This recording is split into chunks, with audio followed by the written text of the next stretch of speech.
본격적이에요. 그래서 오늘 서혜정 선생님 이제 책에 잡힌 잡학의 대가 선생님을 모신 이후부터 이제 시작이 본격적으로 되는 거라고 보시면 되고, 다음 세션에는 김남수 선생님 마음의 생태학에서 호출하는 고아 무의식 얘기해 주실 거고, 또 권명아 선생님 그 다음에 음란과 혁명 저자이시죠.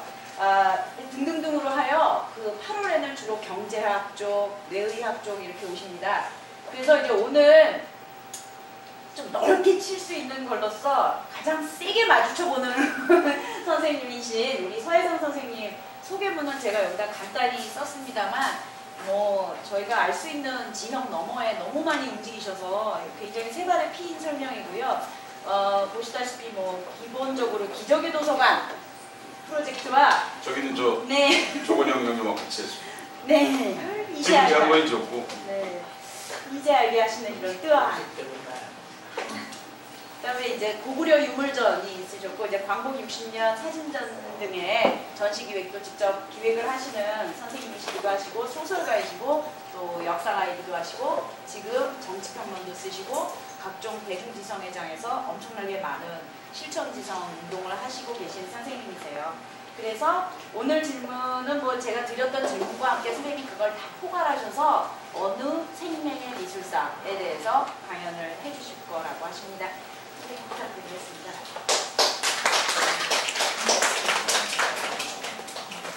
좀 오픈하게 얘기하겠습니다. 우선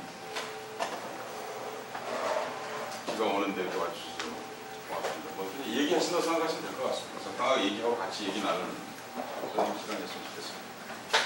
사진 한 장을 제가 나오기 직전에 인터넷에서 봤습니다. 7월 8일 며칠 전에 이집트의 한 카이로의 한 옥상을 찍은 사진인데요. 이 사진은 제가 제목을 붙였습니다. 나를 쏜 저격수. 이 사진 작가인데요. 이 사진 작가 이 사진을 찍고 바로 죽었습니다.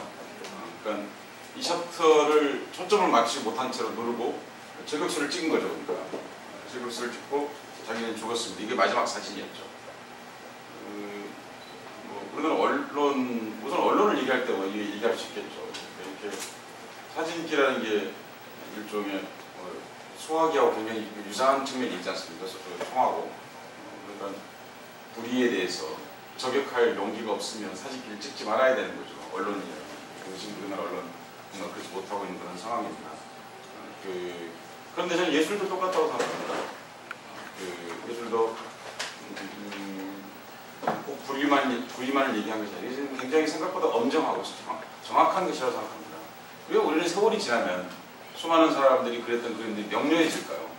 그런데 당대에 그렇지 않은 것 같아 보이는데 예술가 좀 더 앞서가기 때문일 뿐이라고 생각합니다.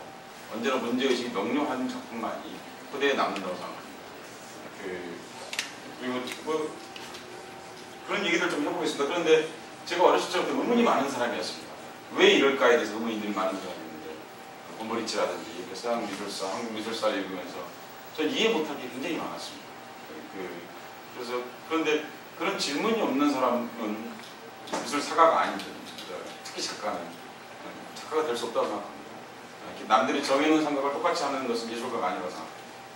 그래서 뭐 제가 미술사를 읽다 보면 자연스럽게 그런 의문이 떠오르더라고요.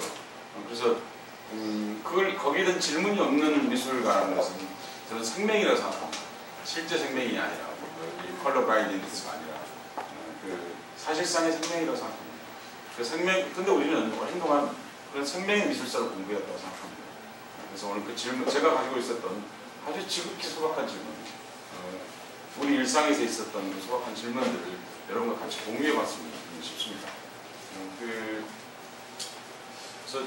저는 이 작품 사진이 2013년에 나온 사진 중에 가장 훌륭한 사진이라고 생각합니다. 그런 삶으로 해주는 사진이기 때문이죠. 이 사진이 정말 로버트 카파의 사진과 닮았죠. 노르망디에 상륙할 때 로버트 카파가 여러분 다 알다시피 수많은 롤에 조수 한 명을 데리고 LBT에서 제1진 해병대에서 뛰어내렸지 않습니까? 그날 아마 4월 8일인가? 그럴 텐데 44일. 그런데 사진을 잘 찍을 수가 없었죠. 왜냐하면 독일군이 계속해서 총을 쏘고 있었기 때문이죠. 그런데 그때 여러 롤을 사진을 찍었습니다. 물론 뭐 초점을 맞추고 하는 일은 불가능했죠. 그런데 상륙해서 얼마간 지났을 때 자기 조수에게 그 필름을 다시 확인해 봤을 때 필름이 다 이 빛에 노출되어 가지고 다 사라졌습니다. 두 장의 사진이 나왔습니다. 그 두 장의 사진 하나가 노르만디에 상륙하는 미 해병대라는 그 유명한 옆에 얼굴을 이렇게 보여주고 있는 그 크린 동작을 나타내고 있는 게 사진이죠. 그 사진을 그대로 복원해서 다시 영화를 만든 게 그 유명한 영화 라이언 일병구하기 첫 장면입니다. 그 똑같은 장면을 연출하고 있습니다. 그 사진들로. 정말 어떻게 헌정해야 되는가를 보여준 것이 하고 뭘 기록해야 되는가 보여주기를 한 것이죠. 그 사진 한 장은 그 사진 작가의 목숨을 바꾼 일이죠. 그런데 이 사진은 그건 기육법이라고 한다면 이건 그 기육법이라고 보다 죽지는 않았으니까 그만큼 한 것은 아닐 텐데 이 사진은 정말 그 마지막 자기 총을 쏘는 그 사람을 찍은 이 몇 초에 선 사진이 한 장 더 있습니다. 이따 저녁에 들어가서 여러분들 보시면 될 것 같습니다. 그 기록 예술로서 사진이 보여준 건 정점을 보이는 사진이 아닌가 이런 생각을 해봤습니다. 그 다른 하나 비슷한 그림 하나 보겠습니다. 오늘 순번대로 정리를 못해서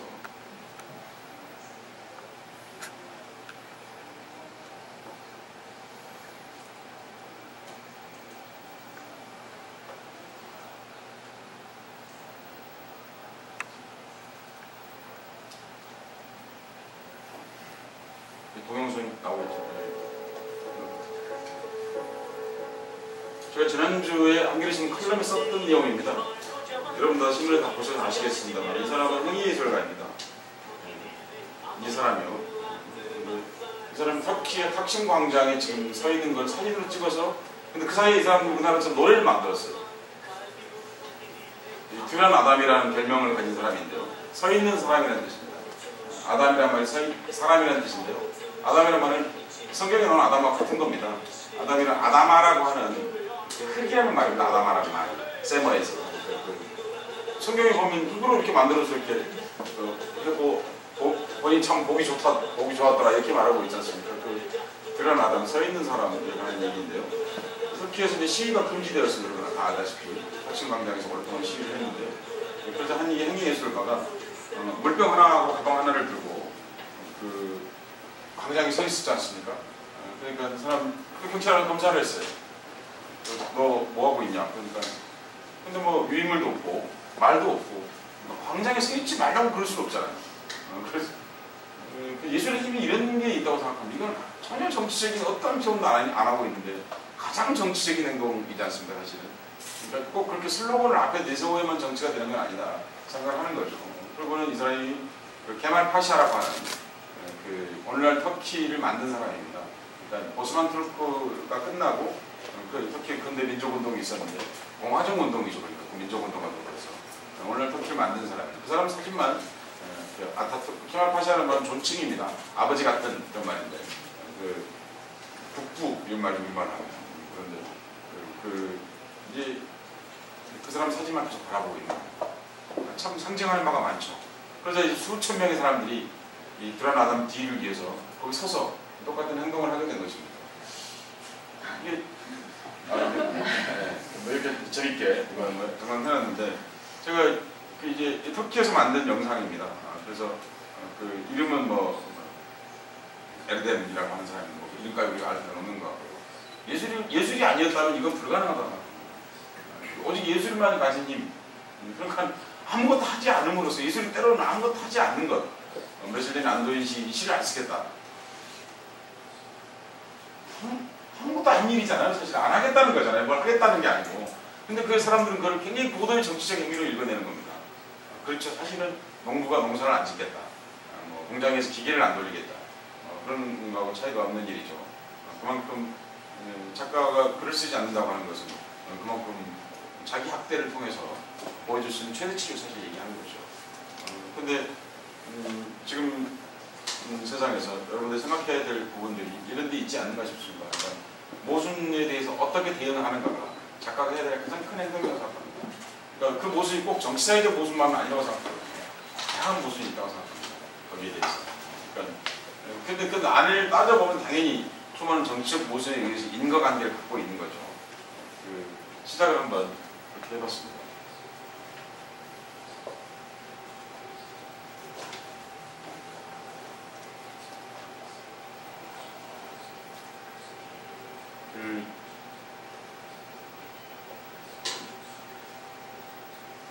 저거 어제 저녁에 오늘 아침이군요. 검색을 한번 해봤더니 여기서 뭐라고 저를 소개했나 이렇게 소개되어 있더라고요.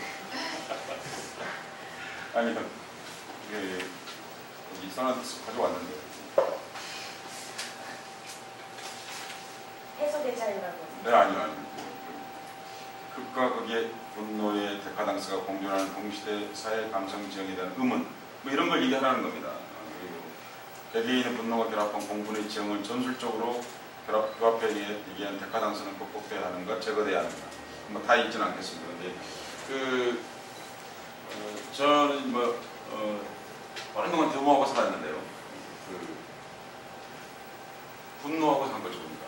분노하면 여러분 떠오르는 사람이 누군가요? 그릴레 몇 년 동안?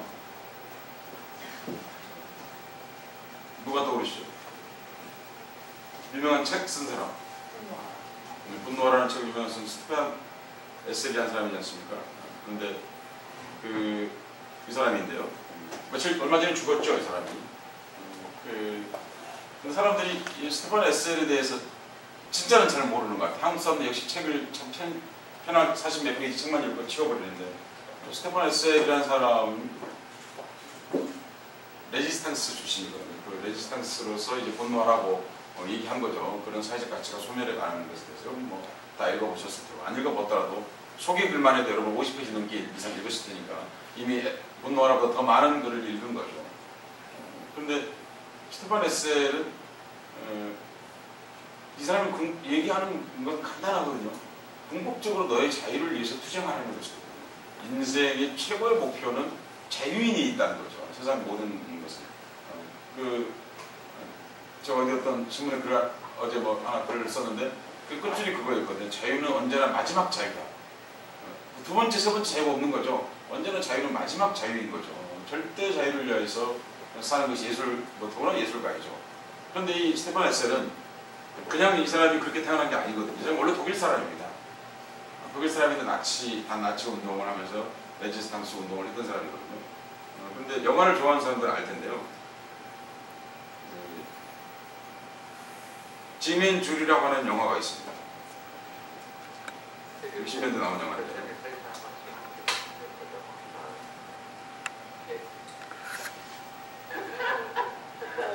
그 영화의 가장 중요한 장면 하나를 제가 이제 가져왔습니다.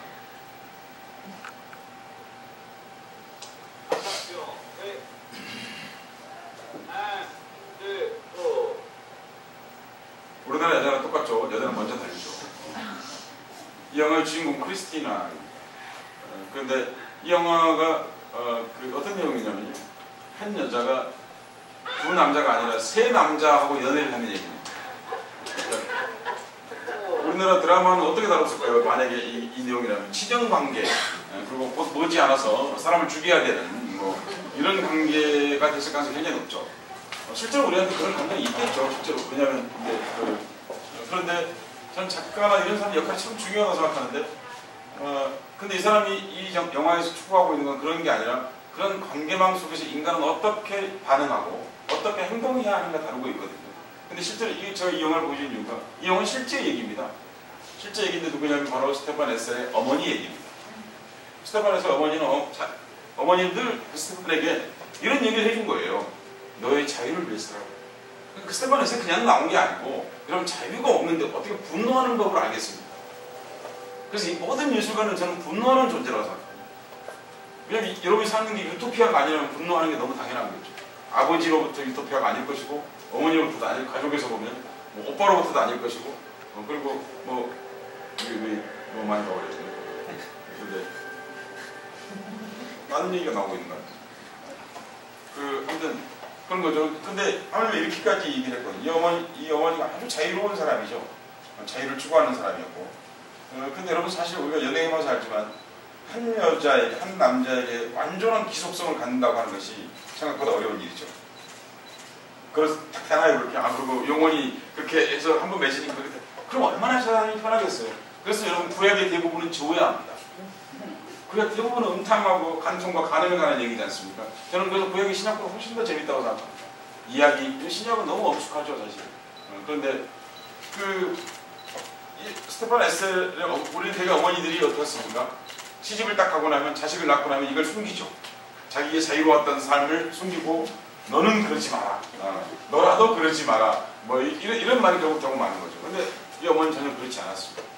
하물며 스테판은 이렇게까지 말했습니다. 네가 여자랑 같이 연애하는 걸 좋아하는 거 아는데 근데 일생에 한 번쯤 동성애를 해보는 게 좋지 않겠냐?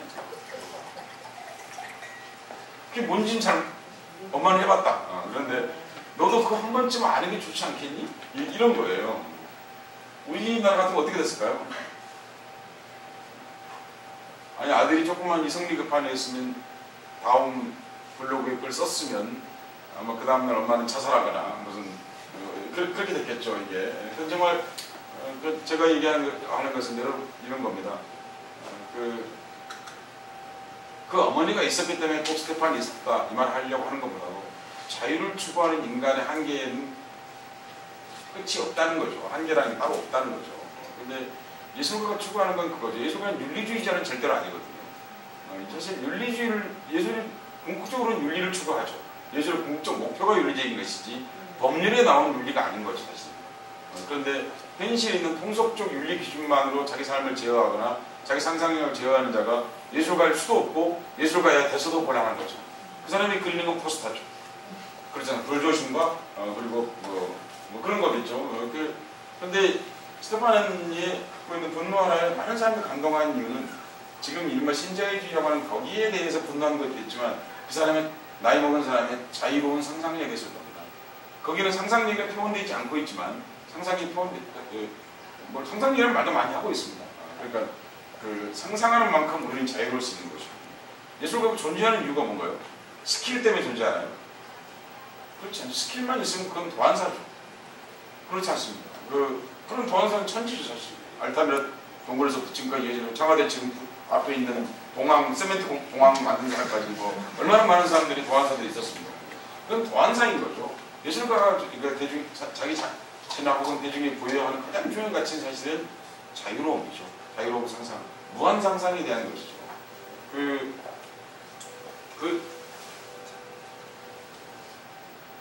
제가 어렸을 때 풀었던 얘기들 아마 그런 것들하고 좀 관련이 있을 겁니다. 사실 제일 해보고 제가 요즘 근래에 좋아하는 화가 하나를 소개하겠습니다. 하고 싶은 얘기가 너무 많아가지고 지금 중구난방으로 지금 영국에서 활동하고 있는 작가인데요. 마이클 랜디라고 하는 작가입니다. 여러분 아시는 분들 아시겠죠? 이게 이제 이 지하철 노선이거든요. 노선처럼 표현한 거죠. 인간에 대해서. 이 사람 이것 때문에 제가 좋아하는 건 아니고요. 이것도 뭐 좋은데 이 작품입니다. 브레이크다운이라고 하는 작품인데 이 사람이 몇 가지 행동을 했는데 하나는 자기 집 빼놓고 나머지 모든 것을 쓰레기 분쇄기에 집어넣었습니다. 전시장에서.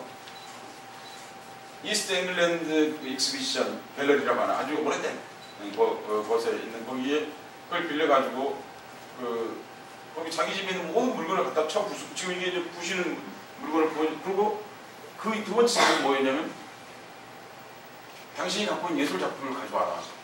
그래서 자기가 편정해 주겠다. 무슨 얘기인지 아시죠? 그래서 집에 있는 사진도 가져오고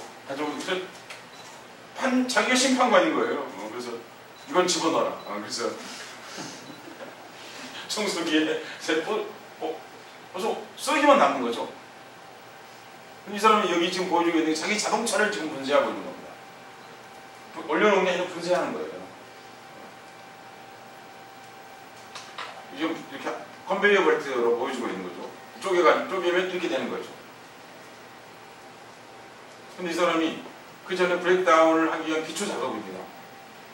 드로잉이 정말 좋더라고요. 저는 이런 드로잉이 가능한 사람이었기 때문에 그런 행동을 했을까 생각하는 겁니다. 런던 도시를 이렇게 자기가 그냥 원래 있는 지도를 그린 게 아니고 자기가 그린 거예요. 우리가 종로를 그리려고 한다면 예술가에게 정말 다양하게 나오지 않을까요? 우리가 지하철 노선을 그려야 한다면 우리는 지하철 공장에 취직해야죠. 근데 그게 아니라 네가 중요한 데만 그려봐라. 여러분 그게 자유고 그게 저는 예술이라 생각하거든요. 똑같은 그림을 그려도 그러니까 뭐 동로 1가 그렸다가 아무것도 안 그렸다가 3가에 있는 내가 순이를 만난 빵집 이게 나오는 게 사실 예술인 거죠. 그런데 그냥 그렇게 그린 거예요. 미친놈이죠. 전문 용어로. 근데 우리 다 미친놈이지 않습니까? 원래 그렇지 않습니까? 이 스케치를 이렇게 한 거예요. 여러 가지 스케치를 했을 때 거기 내볼 보면 이렇다는 거죠. 자세히 보면. 별의별 짓을 다 해놨어요.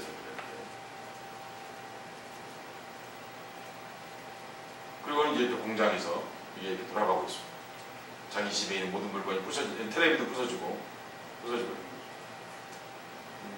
이건 크레딧 카드라고 하는 작품인데요. 그 크레딧 카드 작품이 좀 이따 동영상이 하나 있는데 아닌데 부시는 동영상을 제가 가져왔는데 이거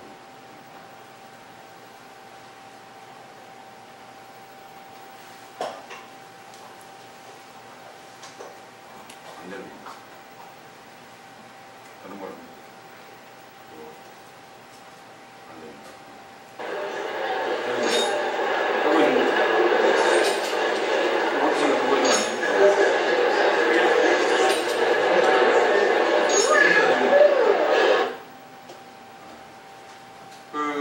이 작품은 이제 이 사람 작가가 아니고요. 여자분은 이제 앞에서 이렇게 하고 있는 거고요. 남자입니다. 그런데 이 작품은 이제 크레딧 카드라고 하는 작품을 동영상으로 이렇게 찍어 놓은 겁니다.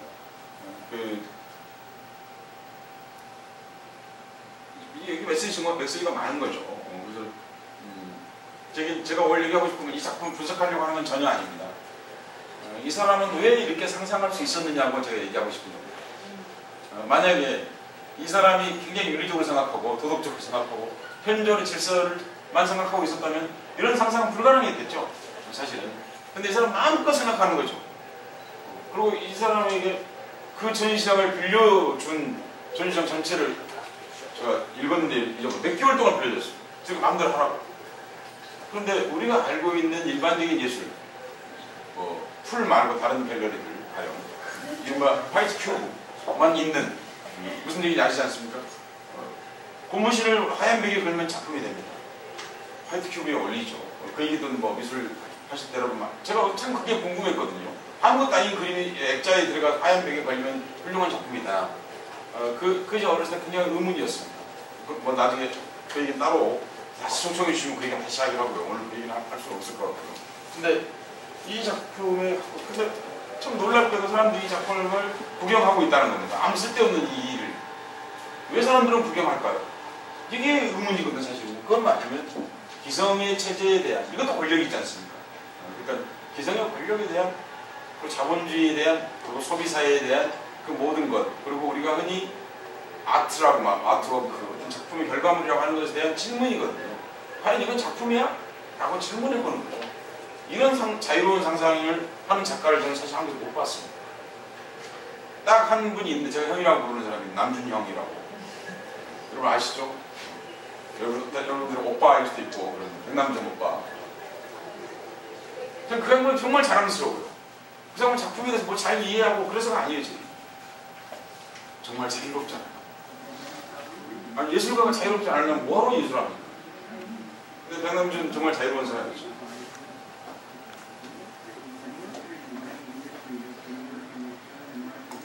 제가 한 게 아니에요. 엄청난 파워가 있으셔서 전원을 다 치셨어요. 아 그래요? 이길 씨.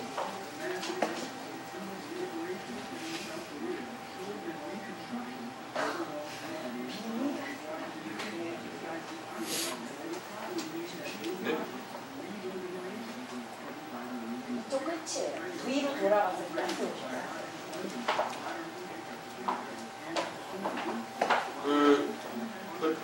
아직 얘기 시작 안 했고요. 얘기 시작하기 위한 전제를 앞에 지금 깔고 있는 중입니다. 그러니까 예술가의 첫 번째 사명, 자유로워하는 겁니다. 자유롭지 않으려면 예술할 필요는 없다고 생각합니다. 뭐 뭐 심리 묘사를 하거나 어떤 끔한 디테일에 평생 함몰되어서 사는 사람들, 이게 정상 아닌 거거든요. 우린 다 미친놈들입니다, 사실은. 그러니까 대신 뭐 그걸 요새 와서 사이코패스 이런 말 하는데 그런 저질 용어 쓰고 싶지 않고요. 그렇죠. 그러니까 그 자유로운 사람은 어딘가 몰입하는 거죠. 자기가 좋아하는 것을 몰입하는 거죠. 사실 그걸 통해서 일상에서는 수많은 억압이 나타나겠죠. 돈을 못 버니까. 그런데 뭐 수많은 억압이 나타나겠죠. 그런데 실제로는 가장 자유로운 삶인 거죠. 그 자유를 향해서 가는 거죠. 그것이 예술가가 아닌. 그러니까 정치 권력에 대해서 그러니까 이러거든요. 이명박 박근혜에 대해서 제가 뭐 비판을 많이 했습니다. 저는 노무현 때도 욕을 많이 하고 김대중 때도 욕을 많이 했거든요. 권력이 어떻게 우리 마음에 들겠습니까? 예술가에게 마음에 든 권력이 있다면 그 권력은 예수님이 대통령이 되거나 뭐 부처님이 대통령이 되거나 뭐 이런 거 아니겠습니까? 당연히 마음에 안 들어야죠. 그런데 지금 사람들이 막 저한테 이제 트위터 같은 데서 막 욕하거든요. 왜 너는 그렇게 욕을 많이 하냐? 그리고 마음이 얼마나 구부러져 있으면은 이 나쁜 사람에 대해서 끝없이 증오하느냐? 예술가가 욕을 안 하면 도대체 누가 욕을 합니까? 예술은 욕하는 존재예요. 욕하는 게 좋은 거죠. 욕이 나쁘다고 되어 있는 건 굉장히 근엄한 잘못된 얘기입니다. 제가 욕에 대해서 신문에 칼럼을 쓴 적이 있었어요. 진보주의 저는 욕하는 자다. 그렇게 글 쓴 적이 있었어요. 욕이 뭡니까? 욕설의 우리말이 줄임말이긴 한데요. 여기 모욕을 주는 언어라는 뜻이 직접 말하는. 그런데 제가 한 말이 아니고 사르트르라는 사람이 근사한 표현을 했습니다. 사르트르가 정말 잘 쓴 작품, 여러분들 세대 꼭 읽어야 돼요. 사르트르의 나머지가 다 읽어도 돼요. 딱 한 작품 꼭 읽어야 돼요. 예술가가 되잖아요. 구토입니다. 그 되게 복잡한 얘기 하나도 아니에요. 진짜 말 그대로 구토하는 얘기예요. 왜? 세상 더럽잖아요. 여러분 세상 안 더럽다고 생각하지 않으시고 여기 왔을 것 같지 않은데 뭔가 더럽다고 생각하지 여기 왔을 것 같은데 그러니까 구토하는 그 얘기예요. 한 청년이 계속 구토하는 얘기예요. 거기에서 이렇게 말했어요. 욕, 구토 중에 말의 구토가 뭡니까? 욕이죠. 그렇게 말했어요. 사르트르가. 욕이란 말의 구토다. 이걸 통해서 약한 자는 강한 자를 자기 위치로 끌어내리고자 한다. 이게 좀, 이 사르트르 형이 이게 보통 형이 아니니. 제가 형이라는 사람 되게 좋아하는 사람을 얘기하는 거예요. 여러분 사르트르가 저 멀리 있는 게 좋아요? 여기 있는 게 좋아요? 가까이 끌어오세요. 오빠로 삼으세요. 여학생들은, 여자분들은. 그 가까이 오는 거죠. 정말 근사해요. 그런데 더 근사한 건 뭐냐면 어떤 기자가 물었어요. 당신 이렇게 막 구토도 쓰고 뭐 시도 쓰고 힙곡도 쓰고 그러는데 다 카페에서 쓰지 않았냐. 여러분 많이 들었어요? 안 들었어요? 뭐 사르트르 이런 형들 주로 카페에서 썼다고. 아니 집구석 놔두고 왜 카페에서 쓰는 거야? 그 펜트. 여러분 좀 과시한 거예요? 아니에요? 솔직히 말해봅시다. 좀 과시한 거예요? 안 한 거예요? 카페에서 소설을 한 편을 썼다. 그럼 약간은 과시성이 들어있습니까? 안 들어있습니까? 그럼 원래 말씀을 안 하세요? 과시하는 행위예요? 아니에요? 아니 뭐 본인이 뭐 글을 쓰고자 하는 목적이 가장 크겠지만 과시성도 들어있는 건 사실 숨길 수 없는 거잖아요. 기자가 그렇게 물었어요. 폼 잡고 쓴 거 아니냐? 그 말을 이제 한자로 하면 과시하려고 그런 거 아니면 저한테 그럼 당연하다고. 왜 그러냐면 여자들이 보잖아.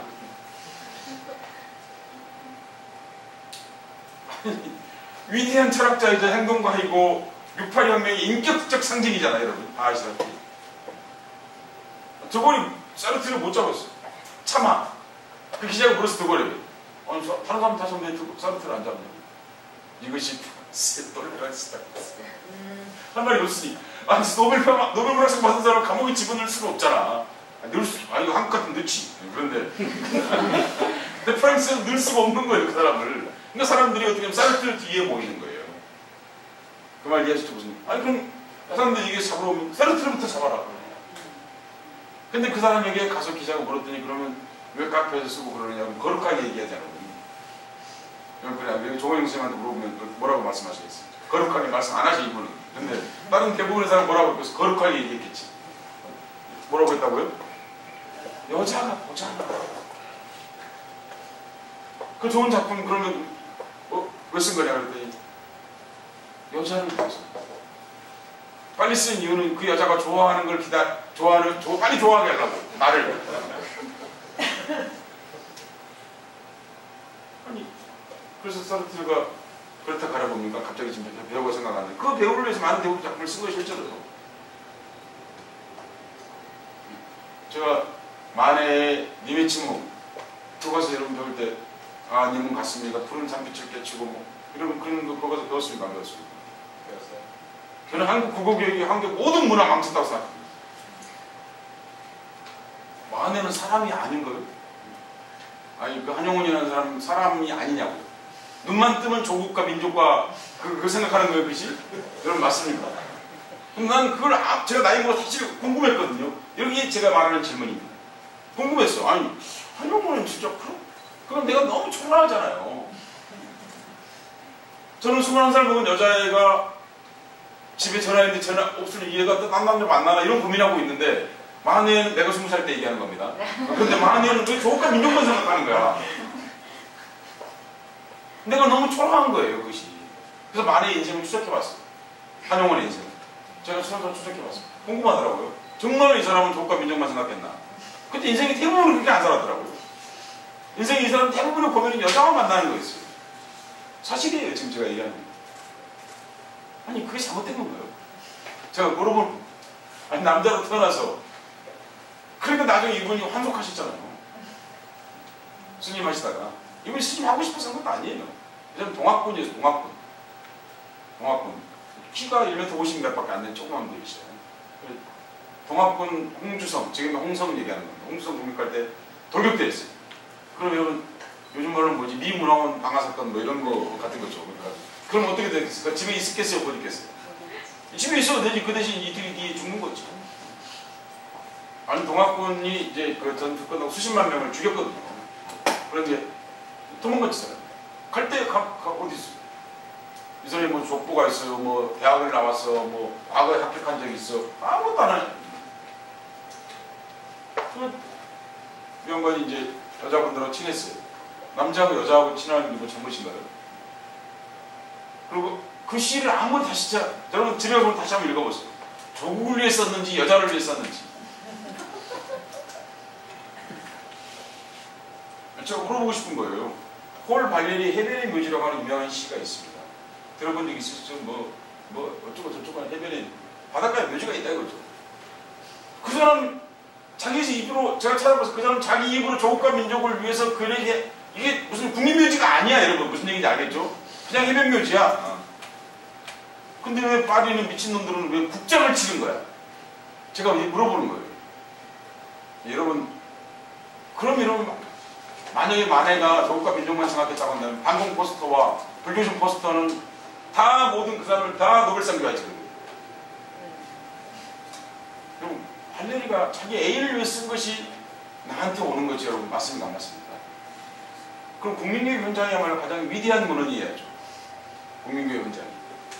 아니 그 다시 읽어봤거든요. 꼭 들어서 님의 침묵 기타 그 만의 시들.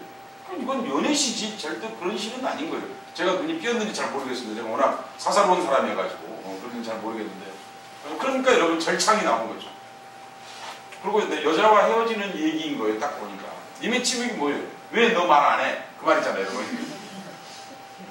아니 그걸 일본식 말로 바꾼 거지. 님의 침묵 일본 말이거든요. 의가 그런데 그 문어체로 바꾼 거지. 일본식 문어체로 바꾼 거지. 그게 뭐 우리가 늘 하는 말 아니에요. 여러분 연애할 때 가장 힘든 일이 뭐예요? 싸우는 게 낫잖아. 언제 제일 힘들어요? 말 안 할 때. 내 상대가 무슨 내가 아무 한 시간도 없고 말을 하는데 대답을 안 해. 여러분 그거보다 답답한 일이 어딨어? 만해가 왜 그걸 겪으면 안 되나요?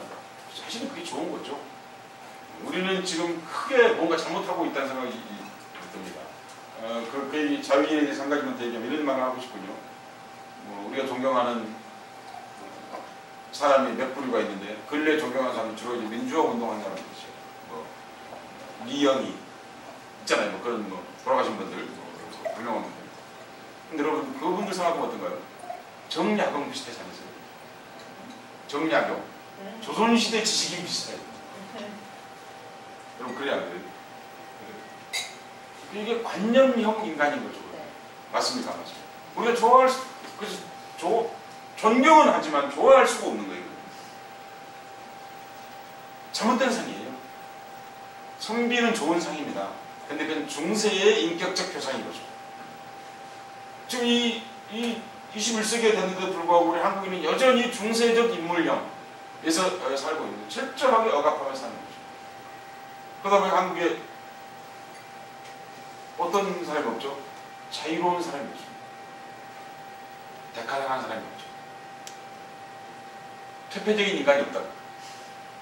퇴폐가 나쁘냐고요? 퇴폐가 아버지와 형제에게만 나쁘지 퇴폐는 특별히 나쁜 게 없잖아 사실. 아니 여러분 그렇잖아. 퇴폐가 뭐 특별히 누구에게 피해를 줘요? 아니 제가 물어보고 싶은 거예요. 아니 퇴폐가 국정원보다 피해를 줘요? 그러니까 아니 바지 좀 찢어진 게 입고 다니고 애인 많은 여자, 애인 많은 남자 혹은 본드 마시는 게 이 국가에 어떤 피해를 주나요? 제가 물어보고 싶은 거예요. 아니 자기 자신에게 피해를 제일 많이 주고 여러분 그래 안 그래요? 아니 흡연하는 게 여러분 금연이랑 흡연하는 게 여러분 뭡니까? 자기가 자신을 먼저 처벌한 거예요 아니에요? 아니 담배 피우는 사람이 자기가 담배 피우는 게 몸을 좋다고 생각한 사람 이렇게 있습니다. 1차적으로 내가 나를 처벌하자 이미 거기서 기쁨을 느끼는 나를 처벌함으로써 그거 법으로 단속 굳이 안 해도 자기가 자기를 처벌하고 있는 중인데 제가 법률학자가 아니 법률학자 되고 싶은 마음은 추워도 없어요. 사법고시 같은 거 보고 싶은 마음은 추워도 없어요. 아무리 가난해도. 근데 제가 알고 있는 한 인간적으로 생각해보면 너무나 당연한 거예요. 아니 내가 담배 피우는 걸 이미 나를 처벌하고 있는데 국가가 또 나를 처벌해준다는 거예요. 근데 다른 처벌은 괜찮은데 돈으로 처벌하겠다는 거예요. 차라리 내가 그 구류 사게 해달라는 거예요. 차라리. 그러면 담배 며칠 끊을 거 아니야. 그러면 경찰서 안에서 못 피울 테니까. 근데 벌금을 통해서 하겠다는 거죠. 근데 더 교활한 게 남한테 피해 준다고 해가지고 찍히게 만들잖아요. 그런 심리전을 쓰잖아요. 예, 뭐 다른 그 흡연에 대해서 끝없이 얘기할 수 있을 것 같은데 나오는데. 근데 제가 계속 지금 자유에 대해서 얘기하고 잘 아시죠? 또 다른 사람 얘기 하나 하겠습니다. 이게 아직 한국에 책이 나오질 않았는데요. 이제 한국에 번역이 분명할 것 같습니다. 개발아는 너를 보고 싶어 한다. 뭐 이런 말 아니에요? 한국말로? 근데 그렇게 되어 있는 개발아에 관한 알려지지 않은 이야기, 말하지 않은 이야기. 작가가 이 사람입니다. 개발아의 동생이었어요. 친동생 말고 총 들고 왔다 갔다 했다. 같은 게릴라였어요. 부스토스겠죠. 아르헨티나 사람. 이 사람이 이 그림은 어떤 거냐면 이 부스토스는 게바라가 쿠바의 산업장관이 된 이후에 만난 사람입니다. 무슨 얘기 아시죠? 그러니까 게바라가 총 들고 왔다 갔다 할 때 처음 만난 게 아니고 시에라 마이스터에 뛰어든 사람이 아니다 그 말입니다. 그러니까 멕시코의 우남대학. 그러니까 이게 쿠바 애들이 뭐 별 대단한 일을 한 게 아니거든요. 그러니까 우남대학 앞에서 카페에서 앉아가지고 광분하는 친구들이거든요. 카스트로가 원래 그 동생이 진짜 운동권이고 카스트로는 그 형인데 그 형은 이제 사실 지금 우리가 알고 있는 카스트로는 동생도 카스트로잖아요. 그런데 그 피델 말고 그러니까 그런데 이제 형이 동생 따라서 운동을 한 거죠. 그런데 그 사형 선고 받았어요. 그런데 박정희 때 여러분 사형 선고 받은 사람 한국 여러 명 있습니다. 그런데 사실은 구치 비슷한 거죠. 좀 살리고 1년 있다 내보내죠. 박정희 때 그랬거든요. 왜 그런지 아세요? 자기가 잘못한지 알고 있었어, 박정희. 아니, 안 그러면 여러분 사형했으면 사형시켜야지. 맞아요, 안 맞아요? 왜 석방해? 사형시켜야지, 그러면. 그런데 정말 다급하니까 무슨 일을 저질렀죠? 진짜 주신 거예요. 그게 인연다, 이렇게. 학생운동으로는 도저히 줄 수가 없었어. 아무리 그래도 학생운동, 근데 뭘로 몰아쳐보니까? 간첩으로 몰아쳐. 그리고는 상문 판결하고 바로 죽였죠. 4월 8일 날. 바로 죽였죠. 근데 그게 어디 동네 사람들이죠? 대구 사람들이에요. 대구에 이 지경 된 거예요. 그래서. 민혁당 사건이 시작한 거죠. 아니 여러분 고향이 시골인 분들은 인구 100만 이하에 사는 도시면 전화 2통이면 그 집 와서 통해 안 돼요. 아니 이렇게 아버지 그 동창 찾고 엄마 친척 찾으면 삼각형 좁히면 거기 아는 사람이 있지. 대체로 여러분 그래 안 돼요. 그 집안이 당연히 박정희 알고 있었어. 박정희 집. 그럼 죽었어. 그럼 나머지 사람 어떻게 될까? 여러분 가장 무서운 게 뭐예요? 세종이 권력 어떻게 졌는데요? 세종이 장인 죽이면서. 그럼 장인 죽이는데 딴 사람은 어떻게 되겠어요? 무섭겠어 안 무섭겠어? 이런 말할 수 없이 무서워. 그건 정말 끔찍한 거예요. 장인도 죽이는데 우리 같은 놈이 이제 아무것도 아니게 되는 거죠. 정치 무서운 겁니다. 정치 무서운 겁니다. 아무튼 이 사람이 이제 산업장관 할 때 만난 거예요. 그래서 게바라가 이제 내가 아르헨티나 혁명해라. 그래서 아르헨티나 왔다 갔다 하고 그랬어 이 사람이요. 그러다가 이제 나중에 볼리비아 혁명에 가담했어. 볼리비아. 게바라가 마지막에 볼리비아에 있었지 않습니까? 아시다시피. 이제 볼리비아에 있을 때 만났는데 뭐 이게 잘 안 맞았어 이 사람. 이 사람 화가입니다. 화가니까 이 양반 소개하려고 그러는 거예요. 지금 글을 쓴 사람이 부스토스가. 그래서 이제 게바라가 너 가라 하고 그 대신 걸리면 조심해서 말하고 뭐 이렇게 한 거예요. 그런데 마침 프랑스의 한 철학자가 우리말로 하면 산채에 있은 거죠. 게바라 산채, 비트, 비밀 IGT에 있은 거죠. 그래서 이제 같이 나오게 됐는데 포로 잡혔어요. 나오자마자. 근데 이 사람은 2주 동안 말하지 않고 이걸 2주인가 20일인가 입을 닫은 거예요. 무슨 얘기인지 아시겠죠? 진술을 가짜로 한 거죠. 그리고 나중에 보니까 그 사람들 사진까지 다 가져온 거예요. 게바라 사진도 가져오고 누가 다 가져오고 야 이게 너 얘들하고 같이 놀았냐 이렇게 하는 거예요. 그래서 이 사람이 미 CIA에게 그림을 그려줬습니다. 그림을. 자, 내가 아는 사람들. 이게 게바라라는 거예요. 게바라 비슷하죠? 비슷하기는. 근데 이렇게 하면 더 못 찾는 거죠. 사실은. 이것도 게바라라는 거고. 산채 두령처럼 그렸죠. 게바라 어디서 많이 본 것 같은데. 다 게바라입니다. 제가 얘기하려고 하는 건 이겁니다. 그때 그 프랑스의 철학자가 이 사람은 보통 그냥 게릴라인 거죠. 프랑스 철학자는 철학자였습니다. 이 사람이 감옥에서 볼리비아 감옥에 있다 3년 만에 나왔습니다. 그리고 둘이 같이 나왔는데 이 사람은 이제 아르헨티나 돌아가고 프랑스 철학자는 프랑스로 갔습니다. 그리고는 증언을 했습니다. CIA의 동료들의 이름을 팔아넘긴 사람은 부스토스. 그리고는 그림을 다 그려도 대상 라고 증언했습니다.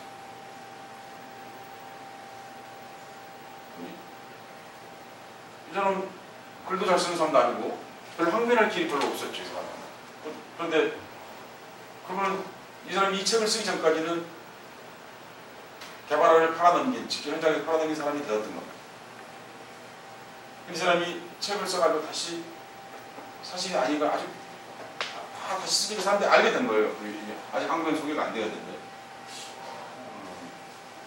몽타주를 그린 셈이죠. 이게 몽타주하고는 좀 다르죠. 몽타주는 기억의 편리를 조합했다는 그런 뜻이거든요. 그건 좀 다른 것 같아요. 하여튼 그냥 몽타주라고 하겠습니다. 이제 그림을 그린 건데 하나의 그림, 하나의 스케치, 하나의 데생, 이 역사와 이렇게 밀접한 연관을 가진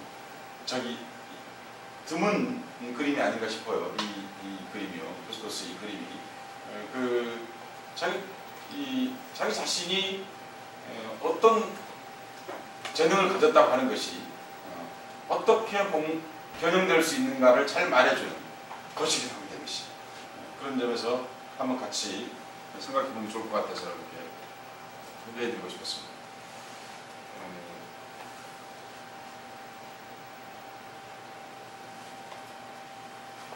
여러분 다 아시는 그 자유 얘기 마지막 얘기 하겠습니다. 보니까 더 있는데 더 하면 이제 강연이 못 끝날 것 같아서 벌써 40분을 했거든요. 알렉산더입니다. 여러분 다 아는. 그런데 여러분 인도 역사에는 알렉산더가 어떻게 기록되어 있을까? 여러분 우리가 볼 때는 알렉산더는 지금 페르시아를 정복하고 인도 북부를 점령해갖고 한국에까지 영향을 끼쳤다 이렇게 배웠지 않습니까? 대표적인 작품이 뭔가요? 손가락이죠. 손가락이 폭스폭스한 이런 게 이제 인도 우리가 눈 뜨면 배웠던 인도 간다라에서 왔다 이렇게 배운 거지 않습니까 사실은. 근데 인도 고대 사회는 뭐라고 기록되어 있었을까, 알렉산더가? 정말 그렇게 기록되어 있었을까? 동방에서 서방에서 위대한 왕이 와서 우리를 문명을 깨우쳐주고 돌아갔다 이렇게 되어 있었을까요? 전혀 그렇지 않았습니다. 서방에서 굶주린 자들이 몰려왔다. 그래서 북쪽 땅 일부를 내어주고 몇 해를 걷어먹인 뒤에 돌려보냈다. 그들이 습성대로 사람 모양의 신을 조각 돌에 새기곤 것들을 방임하였다.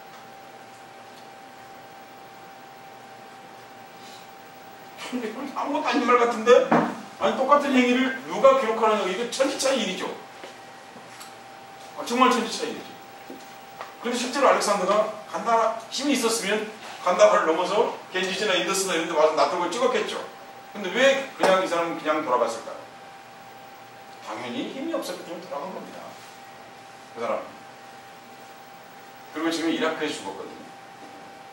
그럼 다 알다시피 모임을 죽었죠. 마누라도 지금의 아프가니스탄에서 얻었습니다. 그 사람의 이름이 그 유명한 록산드입니다.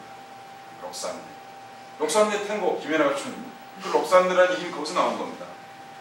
록산나 혹은 록산느 그게 이제 세모 계통으로 그리스 계통으로 가면 있는 록산나가 되는데요.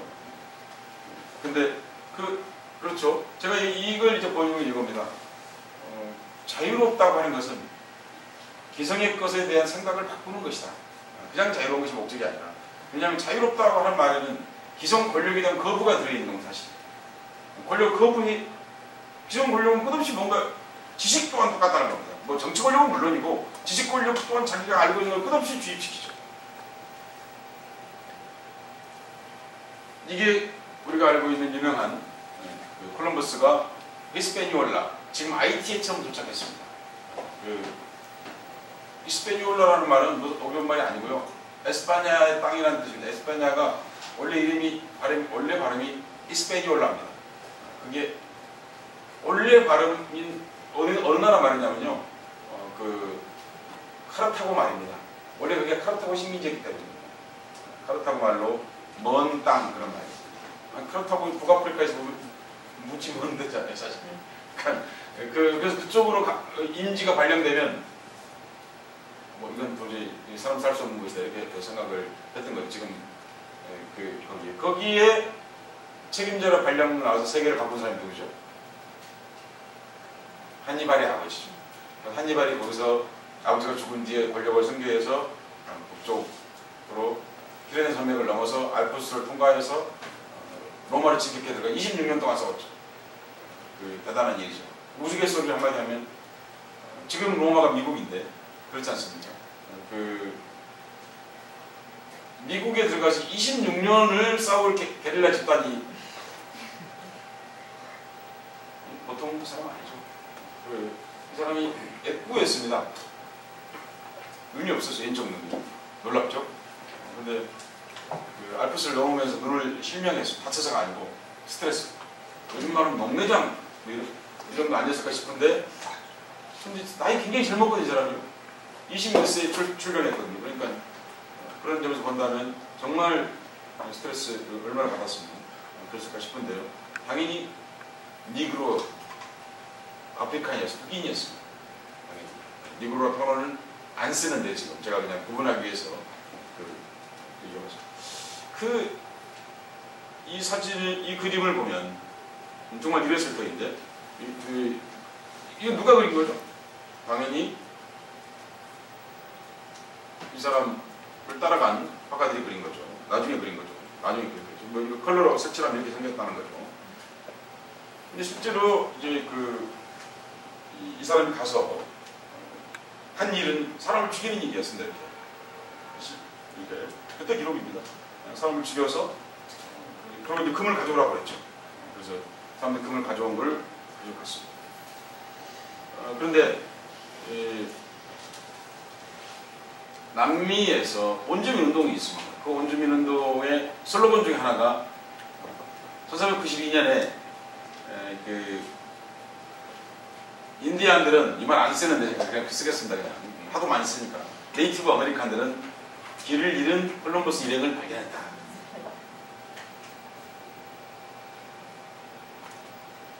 이게 아무것도 하지 말라는데 이게 굉장히 중요한 말이거든요.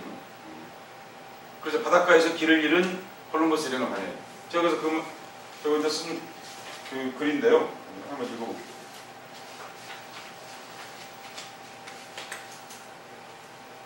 1492년 아메리카에 원래 살던 사람들은 온주민이라는 뜻 아닙니까? 온주민이라고 한국 사람들은 온시인으로 생각하는 경향이 있어요. 제가 원래 살았던 사람들이 쓴 겁니다. 길 잃은 뱃사람 일행을 발견했고 그들에게 먹을 것과 금부치를 주었다. 자꾸만 이곳이 인도 땅이라고 묻는 이들이 다시 길을 잃지 않도록 안내인도 날려보냈다. 자꾸 콜럼버스 한 일이 뭐예요? 여기 인도야? 이렇게 물어본 거잖아요. 아니었어요? 제가 본 지식은 그런데 이들은 한심하게도 길라잡이 일꾼을 노예라고 불렀는데 그 무리를 이끄는 이는 머리가 벗겨지고 가시수염이 성글성글 돋아난 콜럼버스라는 자였다. 콜럼버스 정말 못생겼어. 저기로 죽었는데요. 그 매독으로. 역사에 기록된 인물 중 최초로 매독으로 죽었어요. 콜럼버스하고 매독을 좀 연관했죠. 근데 이 사람은 더 중요한 말일 건데 그는 끝내 죽을 때까지 길을 찾지 못했다. 아닙니까? 죽을 때까지 물어봤잖아요. 그 사람들이 이 콜럼버스가 마지막에 헛소리 많이 했습니다. 매독의 특성입니다. 매독이 걸리면 매독균이 뇌에 들어가면 뇌의 열이 증가합니다. 그러면서 굉장히 독특한 언어들을 구사하게 되는데 이제 니체도 매독이 걸렸었죠. 니체의 그 멋진 시에 상당한 조력은 매독균들이 했다는 니체의 뇌를 흡수하지 않았기 때문에 그 말입니다. 이렇게 보고 있습니다. 쇼팽도 매독으로 고통스러워요. 그때 그 좋은 작품들이 매독의 허물증을 잊기 위해서 그랬겠죠. 뭐 좋게 이런 어떻게 해석하지 달려 있는데 틀림없는 건 매독에 걸려서 한없이 고통스러운 거 하면 한없이 또 동시에 우울증이 옵니다. 조증이 밝아집니다. 그래서 평소에 사람이 생각하는 것 훨씬 더 그런다고 일부러 매독 걸리실 필요는 없습니다. 매독균 같은 사람과 사랑을 하면 되겠죠. 사랑은 매독균과 비슷하죠. 그렇지 않나요? 어쩌다 너무 고통스럽고 그 사람이 보낸 문자를 화장실에 받았어. 오후 2시에 봐. 그 말 가지고 모든 게 다시 다 바뀌는 매독균하고 비슷하다는 사랑이라는 게 사실은. 그러니까 뭐 그렇게 하시면 되겠죠. 그 대신 유장병 이런 것은 이제 같이 감안하셔야죠. 자꾸 이제 심리 변화가 잦으니까 뇌 이상이 생겨서 이제 그런 일이 생기겠죠. 콜럼버스 같은 헛소리를 많이 했는데 그다음에 마지막으로 죽을 때도 인도 거기를 자기가 발견한 것을 인도라고 굳게 믿었고 그런 말을 하고 죽었습니다. 이제 길을 못 찾은 건 틀림없죠. 그렇죠. 제가 여기서 얘기하고 싶은 거는 생각을 좀 바꿀 필요가 있다. 그러니까 저는 이제 앞에 걸 이 알렉산더 얘기나 사실 그대로 제가 얘기한 것은 아니고 그 조금 있는 걸 제가 확장하는 얘기들입니다. 무슨 얘기인지 아시죠? 어떤 근거를 조금 보고 확장하는 그런 것들이 우리가 해야 되는 저는 이런 작업을 하기 전에 꼭 우리가 해야 되는 일 중에 하나는 먼저 그런 발견을 수행해야 된다고 저는 생각합니다. 스킬이 필요한 것이 아니라 발견을 수행하기 위한 스킬이 필요한 거죠. 그러니까 발견을 먼저 해야 된다고 생각하는 거죠.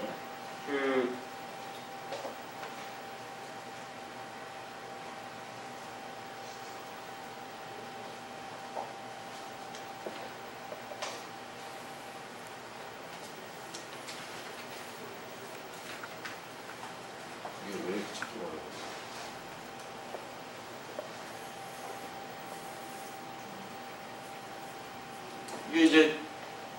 이게 뭔 것 같으세요?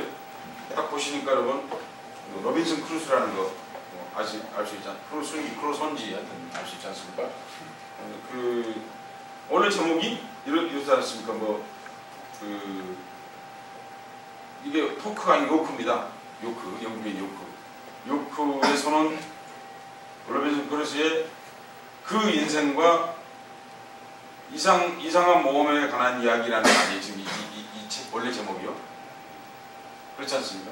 그런데 제가 읽었을 때 굉장히 궁금했던 게 뭐였냐면 로빈슨 크루소에게 혼자서 사는 걸로 돼 있지 않습니까? 그렇습니까? 안 그렇습니까? 근데 그 책에 읽어보면 프라이데이라는 사람이 노베ル그런 생각 사는 방법을 다 알려주거든요. 그런데 이 사람 이름이 프라이데이예요. 아무 이유도 없거든요. 금요일날 발견했기 때문에. 이 로빈슨 크루소가 금요일날 그 사람을 발견한 거야. 그래서 이 프라이데이예요. 근데 굉장히 그게 당황스러웠거든요. 어떻게 아니 자기에게 뭘 그러고 사람이 가죽나무 같은 걸로 삽을 만들고 경작하고 해먹고 사람은 다 프라이데이한테 배우는데 나중에 프라이데이를 노예로 삼거든요. 그건 참 희한한 일이라고 생각했어요. 그것이. 그런 노예가 있으면 좋긴 하겠죠. 그런데 그런 비슷한 그건 인종의 문제라 치고 제가 정말 어렸을 때 궁금했던 것 중에 하나가 이거 아시죠? 누군가요? 타잔이죠.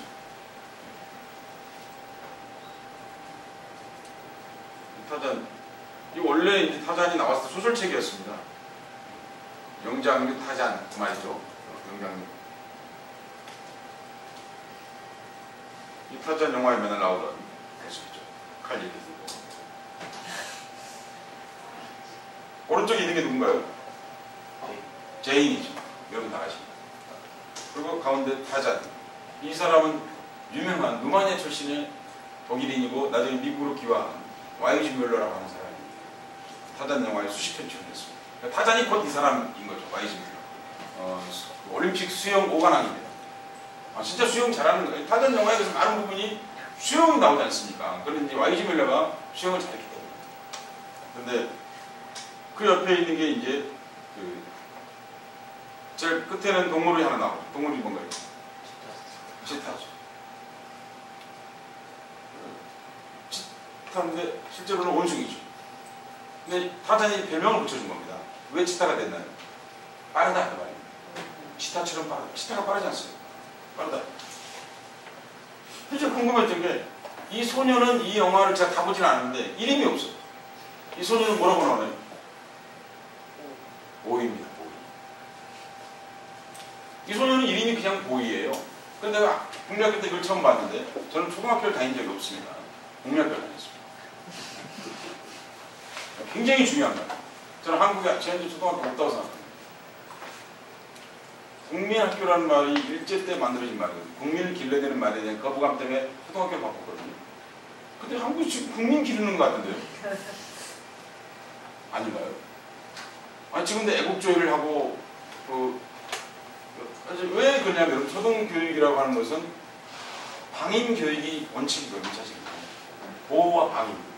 그리고 그 자가 성장해서 시민으로서 자격을 획득한 사회적으로 의식을 획득하는 과정에서 정치 권력과 혹은 자기의 내의신을 선택할 수 있는 게 가장 좋은 거 아닐까요?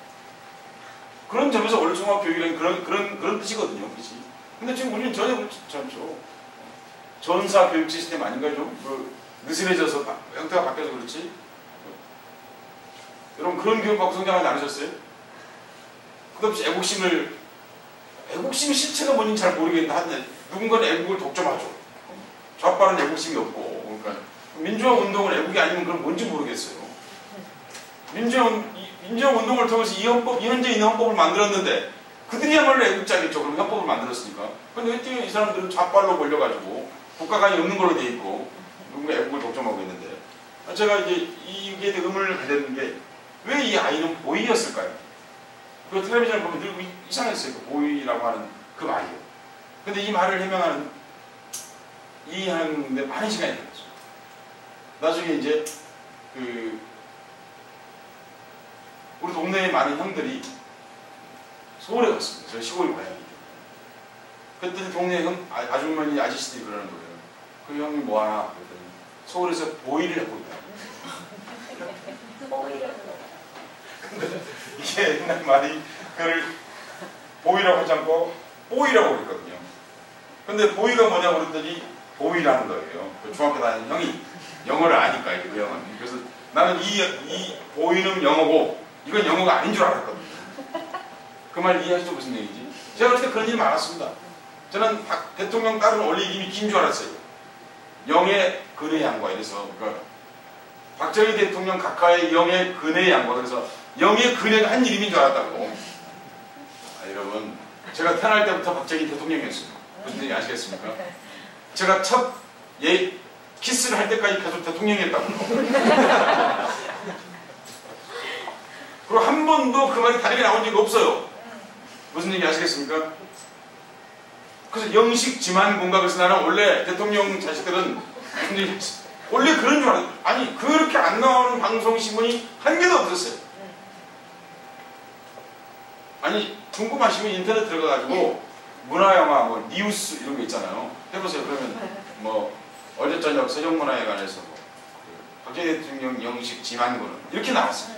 이런 당연히 그 어린 제가 그걸 의심해볼 기회가 없었어요. 이건 너무 당연한 거죠. 제가 보위와 뽀위를 구분하지 못하는 것은 그런 거야. 근데 이제 그렇다는 거예요. 그래서 아니 근데 왜 이렇게 타잔의 보위와 일치할까 생각해봤었죠. 거기에 대해서. 나중에 이제 슈산이 뽀이라는 말을 듣는 것은 한참 뒤에였어요. 왜냐하면 노래는 일제시대 때 나왔는데 무슨 얘기냐 해방 직후에 나왔는데 그 노래를 제가 들어볼 기회가 없었죠. 근데 나중에 어쩌다 보면 청소년 때 슈산 뽀이 이런 노래가 있는 거예요.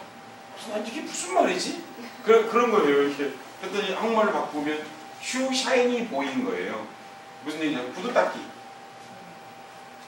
구두 닦기를 요새 그 말 없어진 지 얼마 안 됐습니다, 여러분. 여기 앞에 있는 두 분. 한 10년 정도 됐을 거예요. 그 말 안 쓰기 시작한 지. 그러니까 지금도 어른들은 그렇게 말해요. 구두 닦기를 이 참 독특한 게 대부분의 지식인 용어는 한글이 영어로 바뀌었는데 이거는 영어가 한글로 바뀐 경우입니다. 민중의 언어 투쟁의 결과물이죠. 무슨 얘기지? 슈샤인이 보이가 구두 닦기가 되었거든요. 이거 대단한 일이에요. 대부분 우리가 쓰고 있는 말 영어가 증가했지 그렇지 않은데 이건 슈샤인이 보이는 한글로 다시 원래 돌아간 거죠. 구두 닦기인 거죠. 그리고 이제 나중에 많은 글들을 읽었을 때 알게 되었습니다. 보이라고 하는 존재가 어떤 존재인지. 심부름하는 아이라는 거죠. 주체적인 인격이 아닌 사람을 말하는 거죠. 근데 또 하나 궁금했던 건 왜 아프리카에는 백인이 사는 거예요? 정말 잘생긴 백인이거든요. 그러니까 제가 이게 어렸을 때 궁금합니다. 제가 그걸 풀지를 못했어요. 근데 누구한테 물어봐도 아무도 거기에 대해서 궁금해하지도 않고 그랬거든요. 제가 사실은 저는 중요한 얘기를 하고 있다고 생각합니다. 그 의문이 없는 사람은 인문학을 하든 예술을 하든 잘 할 수 없다고 생각합니다. 저는 그렇게 생각합니다. 스킬은 10년만 열심히 하면 웬만하면 된다고 저는 생각하거든요. 우물을 파도 10년이면 산꼭대기에서 파도 물이 나와요. 무슨 얘기인지 아시죠? 아무리 산꼭대기에도 우물 10년 파면 나오죠. 훌륭한 기술자가 되는 건 10년이면 된다고 생각하는데 이 생각은 안 하면 못 된다는 거죠. 예술. 궁금했어요. 왜 저 사람들은 백이니까? 그리고 왜 저 사람들은 아프리카에 살게 되었으며 어떻게 타자는 동물과 말을 할까? 안 궁금했어요. 지금 너무 궁금한데 어떻게 나도 그렇게 할 수 있으면 좋겠고 그리고 그 동물과 말을 할 수 있다는 거죠. 그런데 제가 그 의문을 푼 것은 사실은 서른 살은 넘어서 했습니다. 저게 뭘까요? 저게 정말 많은 이데올로기가 들어있습니다. 근데 어떻게 미술 얘기 아직 시작하나요? 정말 많은 이데올로기가 첫 번째로는 아프리카 지배의 정당성을 말하고 있습니다. 그렇지 않습니까? 제가 로빈슨 크루소 그냥 보여준 게 아닙니다. 로빈슨 크루소 발전 과정이죠. 저게. 그리고 또 하나는 거기서 백인들은 뭐 하죠? 주로 이 3명의 백인은 동물을 보호합니다. 보호하다 못해 동물과 말을 할 수 있습니다. 아니 얼마나 동물을 사랑하면 이런 사랑한다의 마지막 단계가 뭐예요? 말을 하는 거잖아요. 나무를 정말 사랑하는 이런 말 있지 않습니까? 우리나라 농사꾼들이 나락은 무슨 소리를 듣고 자란다고요? 농부의 발자국 소리를 듣고 자란다. 꽃이 엄마의 숨소리를 듣고 자란다. 그런 말이 있어. 제가 지은 게 아니에요, 이 말은. 근데 이 사람들 오죽했으면 동물과 말을 하기 이르렀겠어. 사랑이 어디에 이르렀으면 도대체. 근데 이게 뭐죠? 여기서 중요한 얘기가 사실 들어있습니다. 동물보호운동을 누가 시작했습니까? 영국이 시작했습니다. 동물 누가 제일 많이 죽였죠? 아니, 아프리카 사람들이 동물을 많이 죽였을까요?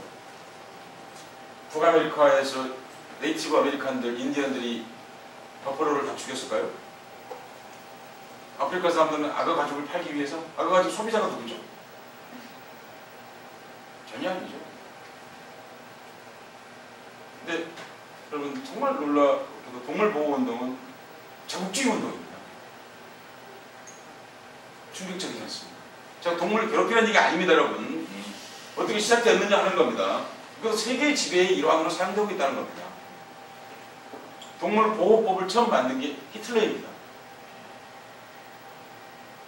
법으로 제정한 거예요. 걔는 또 왜 했어요? 예?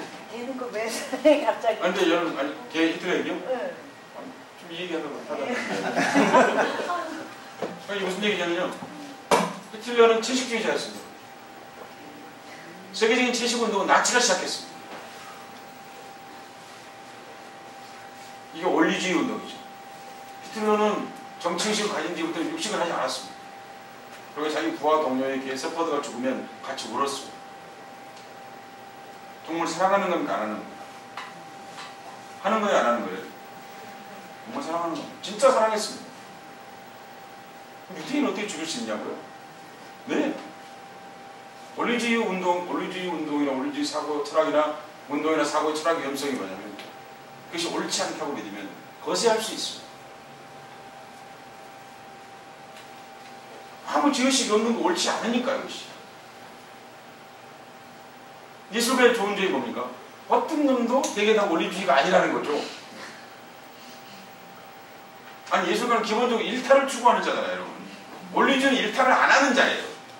예술은 일탈에서 여러분, 예술이 일탈에서 아니면 미술학원만 다니면 다 훌륭한 예술가 돼야지. 문제 미술학원 선생님이 예술가가 아니라는 거지. 저 미술학원의 문제 지금 딱 한 가지라고 생각해요. 미술학원 선생님이 예술가가 아닌데 예술가를 가르치는 거야. 그 예술가 나오면 이상 그냥 기형인 거야. 그래서 나온 예술가가. 아니, 그렇습니까? 안 그렇습니까? 미술학원 선생님이 예술가인 경우가 있겠지 드물죠. 그런데 이 나치즘이라고 하는 게 여러분 생각하는 것처럼 엉망이 아니었습니다.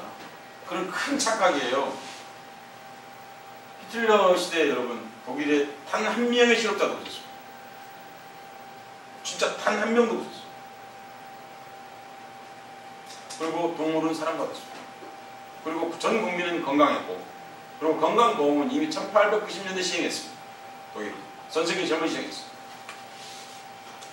그리고 해고다 쫓겨나면 지금 우리가 받고 있는 연금 독일이 시작한 거예요. 그리고 동물을 보호하는 하다못해 동물을 가장 보호를 제일 좋은 방법이 뭐예요? 동물을 안 먹는 거죠. 그게 뭐예요? 베지테리안 되는 거죠. 그래서 그런데 그런 원리주의는 동시에 그렇지 않은 사람들에 대해서 굉장히 배타적입니다. 저는 베지테리안 하는 것에 아무 이유 없습니다. 근데 타인에게 베지테리안이라고 해서 고기 먹는 거를 탓하는 것도 그걸 보면 두려워요. 저는 그걸 두려워합니다. 그 이데올로기를 나에게 강제하는 일이기 때문에. 근데 히틀러하고 굉장히 유사한 세력이 사실 앵글로색슨이죠. 앵글로색슨은 동물은 보호운동을 열심히 했습니다. 지금 런던에 가면 막 늑대 말고 비슷한 여우가 천지죠.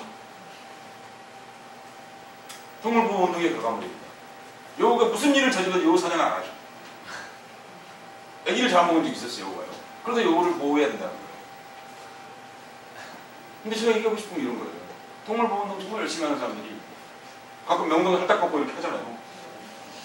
네, 저 거기에 이익이 없어요. 근데 그 사람들은 이라크의 폭탄이 들을 때 아무것도 안 하죠. 아니, 다른 생명체인가? 그런 거예요. 저기 이 타잔 하나에 들어있는 그 이데올로기, 이렇게 무서운 이데올로기라는 것이 사실 근데 여러분 또 하나 재밌는 얘기 하면 이런 겁니다. 이걸 통해서 백인들이 제 인종주의를 제가 얘기하려면 추호가 없습니다. 제국주의가 3세계를 지배하는 것에 대한 정당성이 얼마나 자연스럽게 스며들었다는 겁니다. 한국인에까지 포함해서. 근데 정말 놀라운 건요. 밑에 히틀러가 실업자를 줄이고 그리고 불필요한 사람들을 제거했습니다. 뇌성마비로 태어나서 아무것도 인지 능력이 없는 사람. 국가가 보호해주겠다고 데려갔습니다. 보호해주고 제가. 그리고 처치했죠. 무슨 얘기인지 아시죠? 죽였다는 겁니다. 유태인? 이 여러 가지 이유가 있습니다. 그거 단순하지 않습니다. 그리고 독일인의 증오를 생산했죠. 정치 이데올로기 중에서 가장 위험한 이데올로기가 증오 이데올로기. 지역 감정 같은 거죠. 지금 NLL 같은 게 증오 이데올로기를 만들어내는 거예요. 증오 만들어냈죠. 그래서 현실에서 제거할 수 있는 모든 윤리적 기반을 갖췄죠. 윤리적이지 않죠. 자기들끼리 그렇다는 거죠. 근데 그건 원리주의적 태도에서 가능합니다. 이른바 사회진화론이라는 건데요. 다인의 훌륭한 대승자예요. 최악의 대승자예요. 훌륭하지 않은 비아냥거린 말이에요. 다인은 최초의 종의 기원을 쓴 이후에 정치적 이유가 있었습니다. 그거는 모든 인종의 종이 똑같다는 주장을 하고 싶어 했어요. 다인은 정말 인종차별을 하고 싶어 하지 않아 했어요. 정말 위대한 학자예요. 정말 위대한 학자. 신으로부터 인간이 배꼽을 갖고 태어난다는 걸 증명한 사람이고, 무슨 얘기인지 아시죠? 신은 배꼽을 우리에게 주지 않으셨지 않습니까? 어머니가 줬지. 그리고 하나는 모든 인종의 종이 똑같다고 말함으로써 드디어 근거를 만들어준 겁니다. 인종 차별할 수 없는 근거를. 다인에서 비롯된. 그런데 그거를 정반대로 오독하고 나쁘게 한 사람이 히틀러죠. 근데 이러한 이데올로기를 갖게 되는 거죠. 그런데 제가 여기서 얘기하고 싶은 건 이겁니다. 히틀러가 이루 말할 수 없이 나쁜 사람이죠. 아우슈비츠를 중심으로 한 수용소에서 590만의 유태인을 죽였습니다. 독일 기록이 아니고 유태인의 주장입니다. 좀 과장될 수 있습니다. 그러나 저는 이건 과장돼도 괜찮다고 생각합니다. 인간의 그 집단학살, 제노사이드에 대한 고발이기 때문에. 근데 혹시 여러분, 스탈린그라드 전투라고 흔히 부르는 동부전선 전투에서 얼마나 죽었는지 아십니까? 1000만 명 이상 죽었어요. 전투 중. 여기서 말하는 1000만 명은 소련 군대와 동유럽 군대들, 동유럽 민간인을 얘기해 1000만 명 이상 죽었어요. 그래서 여러분 독일군이 무너진 겁니다. 그럼 독일군은 얼마나 죽었냐면 750만 명 죽었습니다. 독일군은 상민이 아닌가요? 독일 가해자니까 나쁜 놈들이죠. 말할 필요 없죠. 그러나 생명이 이건 틀림없잖아요. 아니 가미까지로 와서 죽으면 안 불쌍한 거예요? 그건 아니죠. 그래서 제가 이 얘기하려고 하는 이유는 2차 대전 얘기하려고 그런 게 아니에요. 이 타전 영화 얘기하려고. 다시 돌아가면 됐습니다. 히틀러는 왜? 히틀러가 정말 세계에서 가장 많은 사람을 죽였을까요? 여러분, 북아메리카에 살고 있는 네이티브 아메리칸들은 휴거 했나요? 휴거, 들령에서 하늘나라로 갔냐 그 말이에요. 그런가요? 대략 1억 명이 살고 있었습니다. 그들은 어디로 갔나요? 어디로 갔어요? 지금 인디언 레저베이션이라고 하는 그 보호 지역에 몇 군데 살아있는 다시 몇만 명이 안 되죠. 누군가 죽였겠죠. 사우스 아메리카에 있는 수천만 명의 민중은 다 어디로 갔나요? 거기 사냐고. 식인종이어가지고 자기 종이 스스로 멸종했을까요? 강우병 걸려서? 인간 강우병이 동종식에서 온 결과. 그걸 인간 강우병이라고 부르는 건데 원래 크루라는 병인데요. 그것이 유사한 병이 지금 소를 통해서 우리가 걸리고 있는 거죠. 정확하게 말하면. 원래 있었죠. 그러니까 뇌 단백질 병변이 생기는 것이. 근데 제가 이제 생각의 전환을 제가 얘기하려고 그러는 건데요. 히틀러가 사람 지은 거 이거 말할 수 없이 설명할 필요가 없이 죄아졌죠.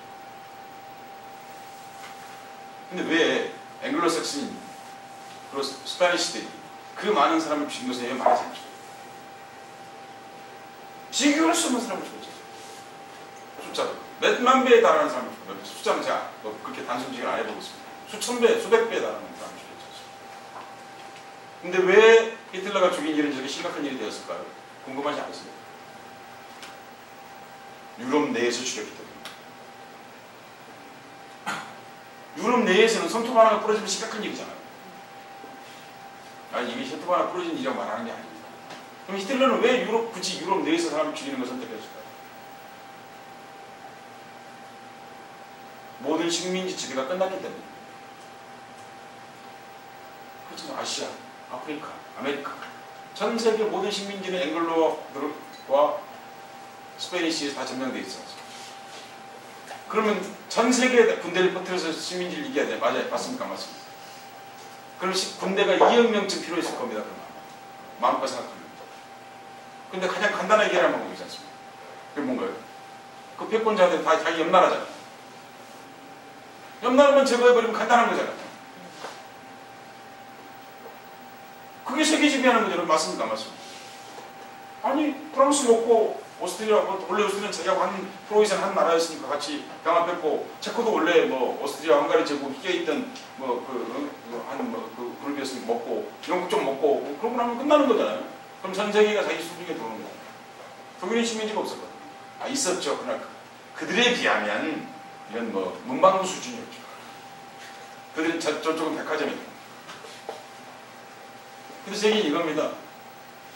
이 타전 영화에서 우리가 생각해야 되는 것은 이 타전 영화는 그걸 말하고 있지 않지만 그걸 통해서 우리는 그 이데올로기를 우리가 수용하게 되는 거고 그리고 내가 수용해서 다시 재생산하게 된다는 거예요. 그 즐거움 속에서. 그 점을 같이 생각해야 될 것 같다는 말씀을. 근데 이게 도대체 어떻게 됩니까? 제가 앞에 이제 하나는 자유를 얘기하고 전복적 사고가 필요하다. 그러기 위해서 사실은 인문학적 사고를 할 필요가 있다. 작업을 하는 사람은. 그래서 인문학적 사고란 그 지배 이데올로기의 본질을 깨트리는 훈련을 해야 된다. 그렇지 않고는 절대 훌륭한 예술가 못 됩니다. 내가 까놓고 말합니다. 간단하게 말하면 공부 안 하면 예술가 못 되는 거예요. 스킬이 좀 좋을 수는 있겠죠. 그러나 그건 예술가 아닙니다. 도안사예요. 도안사, 디자인 이렇게 하는 그런 사람이라는 거죠. 훌륭한 예술가가 되는 것은 바로 이런 전복적 사고를 통해서 사태를 뒤집는 것입니다. 원래 기존에 갖고 있던 생각을 자기 스스로 바꿔내야 하는 것이죠. 그 전에는 당연히 불가능하죠. 재밌는 얘기 하나 해드리면요. 이런 거죠. 여러분, 사진이 혼을 뺏어나간다고 안 찍는다. 그런 말 들어봤습니까? 안 들어봤습니까? 그거 안 들어본 생각 없죠. 그 말 맞는 말입니다. 우리는 그 말 할 때 막 웃었거든. 선생님이 그 말 하면서, 그런 말 하면서, 야, 저 사람들은 그래서 그런 거야. 사진이 혼을 뺏어가, 무슨 사진이 혼을 뺏어가니? 왜 사진이 혼을 안 뺐습니까? 여러분, 구한말의 한국 사진을 보십시오. 구한말 한국 사진 보면 한국은 망해야 됩니까? 한국은 계속 가야 될 나라입니까?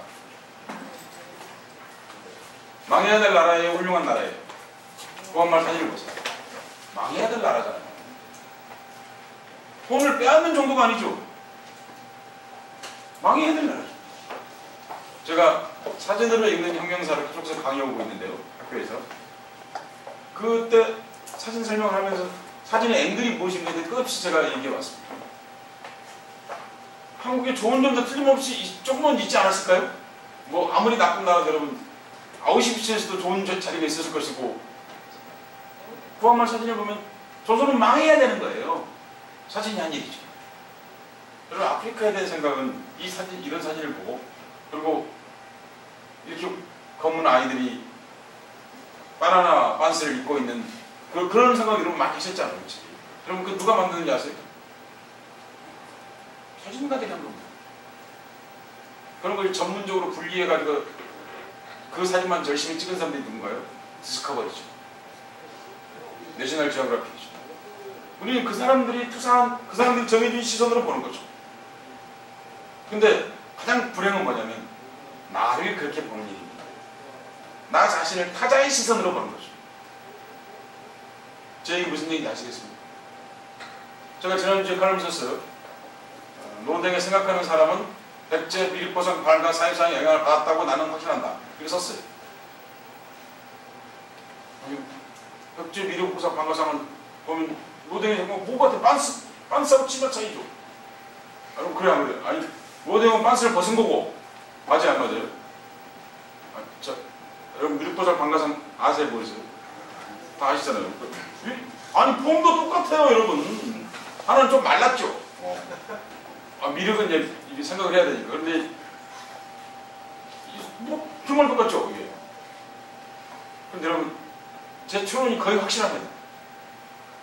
왜냐하면 백제의 국보 1호가 아니 일본의 국보 1호가 복조 미륵보살 방가상상인데 되게 똑같습니다. 여러분 미술하시는 다 잘 아시겠죠.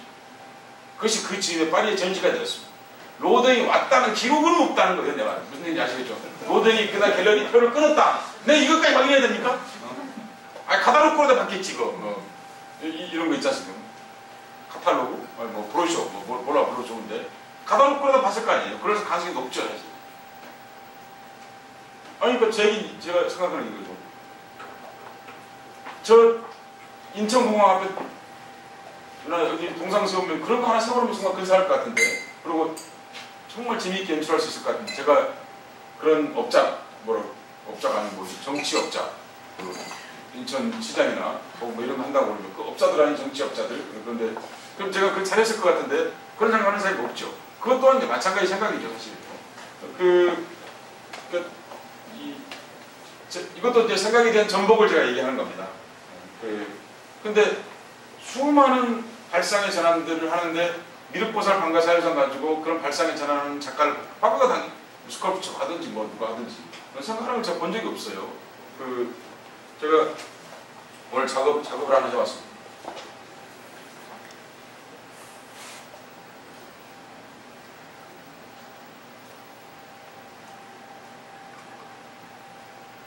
뭐 이런 다 하시는 제가 작업을 했다고 무슨 미친 소리 한다는 생각이 드시죠? 수많은 사람이 이게 티셔츠 붙이고 다니죠. 모자 쓰고 다니고. 저기 제목을 붙여봤어요. 어디가 강연가 잘 하는 얘기입니다. 내비도 혁명은 개발하고 있으니까. 그 말 이해하세요? 무슨 얘기인지? 저걸 씀으로써 그 모든 것에서부터 탕감하는 거죠, 자기를. 그래서 제가 제목을 붙였다고요. 내비도 혁명은 개발하고 있습니다. 개발하가 개발하에게 말하는 거예요. 뭐 이 사진을 설명하려고 그런 게 아니고 요지는 그런 발상의 전환이 필요하다는 것을 말씀을 드립니다. 그러려면 공부는 피할 수 없이 공부를 해야 된다 말씀을 드리는 겁니다. 이게 여러분 그 유명한 누구 작품입니까? 고양이 작품이죠. 뭐 나체 마야, 벌거벗은 마야, 뭐라고 좋습니다. 옷 안 입은 마야. 제 인생의 갤러리에 관한 얘기를 제가 여러분께 지금부터 해드릴까 생각하고 있습니다. 제가 어릴 때 굉장히 품었던 의문 중에 하나가 솔고였습니다. 솔고라고 혹시 아세요? 근데 이 사람은 늘 미술사 첫 줄에 나오는데 그림이 없어요. 한국 미술사 첫 줄은 그림 없는 걸로 시작하는 거예요. 여러분 그렇습니까? 안 그렇습니까? 안 그렇습니까? 솔고보다 앞에 저기 물주의 미리 안박하 얘기할 수도 있고 그러겠죠. 그런데 제가 얘기하는 것은 활동했던 그 사람은 물론 석가탑 서고 한 그 형 아시죠? 있긴 있었습니다만 그러니까 또 첫 줄에 대해서 이를 달지 마시라는 뜻입니다. 거의 첫 줄에. 근데 그림 없는 화가를 우리는 왜 기억할까요? 물론 이야기의 힘입니다. 단순하게 설명합니다. 근데 과연 정말 그랬을까요? 이야기의 힘뿐일까요? 저는 여기 많은 비밀이 숨어있다고 합니다. 그림은 그림으로 그리되 그림에 나오지 않는 힘이 있어야 하는 거예요. 그림은 그릴 수 없는 힘이 있어요. 그림만 제가 얘기하는 게 아니고 모든 작업이 그렇다는 거죠. 새가 이렇게 날아와서 죽었다는 겁니다. 여러분 다 아시는. 그것이 사실화를 얘기하는 걸까요? 새는 정말 날아서 죽었을까요? 그런데 이런 기록이 있습니다. 그 뒤에 이 색이 벽화니까 황룡사 네 벽에 그림을 그린 겁니다. 근데 벽화니까 색이 반했어요. 그래서 어떤 금어스님이라는 건 그림 그리는 스님을 얘기하는 겁니다. 금어스님이 그걸 고쳤어요. 그래서 새가 안 날아왔다는 겁니다. 전 정말 이 짧은 얘기에 정말 재미있는 게 많이 들어있다고 생각합니다. 설보는 정말 그림을 잘 그렸다는 말이겠죠, 첫 번째는. 그런데 단지 저는 사실을 가지고 그렸다고 생각하지 않습니다. 정말 거기서 표현한 새는 정말 새였을까요? 저는 그렇게 생각하지 않습니다. 왜 설보는 벽화를 그렸을까? 또 아주 중요한 질문이라고 생각합니다. 벽화는 뭐죠? 우리 요새 그리는 벽화는 한국 80년대 벽화는 뭐였나요? 민중미술이었죠. 굳이 그걸 얘기하자면. 그게 무슨 얘기냐면 여기서 민중미술이라는 것은 제가 아주 좋은 의미로 민중미술이라는 것은 만인이 공유할 수 있는 미술, 저는 그렇게 생각합니다. 민중미술이라는 것에서. 근데 만약에 그 그림이 일반 백성들이 모를 만큼 어려운 그림이었으면 새도 안 날아왔겠죠. 새도 알아보는 그림이잖아요. 그렇습니까? 새도 알아보는 사람이야. 그거 알아보는 게 뭐 어려웠겠어요. 이게 굉장히 중요한 대목이다. 정말 노송만 그린 게 아니라 노송을 통해서 뭔가 사람들에게 그 힘을 주었을 것이라고 생각하는 겁니다. 그런데 정말 유사한 사화가 이 솔보 시대에 있었습니다. 신라에 경주에 백결이라는 사람이 살았습니다. 백결. 이 음악 작곡가입니다. 연주자이고 작곡가이고. 원래 연주자가 작곡가인 겁니다. 작곡가가 연주자. 이게 분리된 게 좀 이상한 거죠. 아니 여러분 하다 보면 도레미파 솔로 가다가 도레미파 라도 가는 거잖아요. 여러분 그래 안 그래요? 그걸 작곡하다 보면 그게 작곡이지 그게 그런 특별한 게 작곡이겠습니까? 그런데 그 백결 선생이 집이 가난했습니다. 뜻이 무슨 뜻인지 아세요? 백결이? 이름이 아니에요. 옷을 100개나 100번 기어 입었다 그 말입니다. 그거 흉내내가지고 중들이 이사동이 그렇게 하고 있는 그런 백결 아닙니다, 여러분. 천결입니다. 그건 천하다 그래서. 근데 백결선은 정말 가난하죠. 그런데 이제 설이에요. 춥죠. 자식들이 이제 아버지 왜 우리는 떡을 안 해? 여러분이 다 그런 시대에 안 살기 때문에 대부분 모르시는데 저 어렸을 적만 해도 떡 없는 집이 많았습니다. 설인데 떡국 못 쓰는 집이 우리나라 전체 3분의 1 정도 떡국을 못 썼습니다. 왜냐고요? 쌀이 없으니까. 쌀이 있어도 못 만듭니다. 왜냐면요. 밥과 떡은 2배 차이입니다. 양이. 그럼 밥은 사이가 떠 있습니까? 안 떠 있습니까? 아니 여러분 쌀 한 대를 갖다 떡을 만들어 보세요. 이만큼 나와요. 쌀보다 작아요. 그러니까 여러분 떡을 하면 되게 어떻게 한다고 그럽니까? 한 말 한다고 그러지? 한 대 한단 말 들어보셨어요? 떡은 그래서 한 말을 하는 거예요. 떡 한 말이 아니고 쌀 한 말을 얘기하는 거예요. 그러냐면 신라 시대에는 떡 없는 건 근데 이제 애들이 그래서 아버지가 동네에서 뭐 가오 좀 잡고 그러는데 떡을 안 해주고 그러니까 섭섭했겠죠. 그 기록이 한국유사에 나옵니다. 아버지가 왜 우리는 떡을 안 해요? 참. 그래서 아버지가 당혹스럽잖아요. 애가 굳이 질문까지 할 것도 뭐 있어요. 말하는 아버지 다 아는데 말하는 거. 안 하는 집도 많지 않냐. 그랬어요 아버지가. 우리 말고도. 근데 남은 그렇고 우리는 떡이 먹고 싶은데 아버지 왜 우리는 그게 없냐고 이런 거예요. 그러자 양반이 가야금을 타기 시작했습니다. 이 양반이 자기 직업이 뭐라고요? 연주자라고. 그만 탔어요. 그런데 놀랍게도 모든 살아볼 사람이 그날 저녁에 배가 불렀다.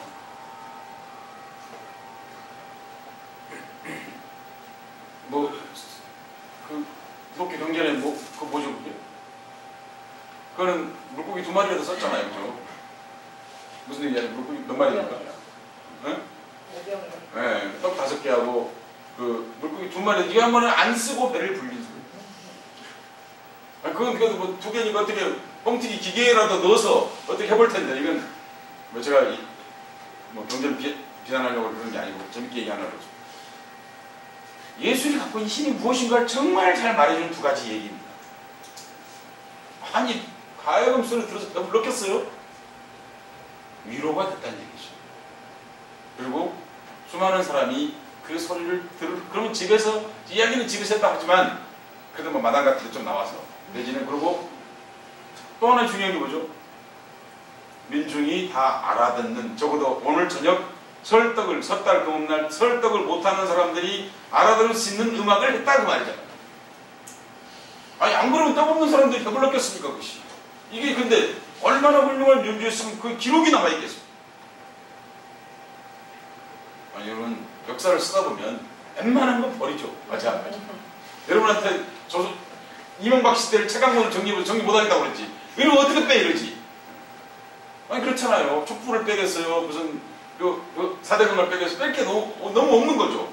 이게 남을 정도면 얼마나 예술이 대단한 힘을 가졌느냐. 거의 동시대 사람. 솔고와 백결.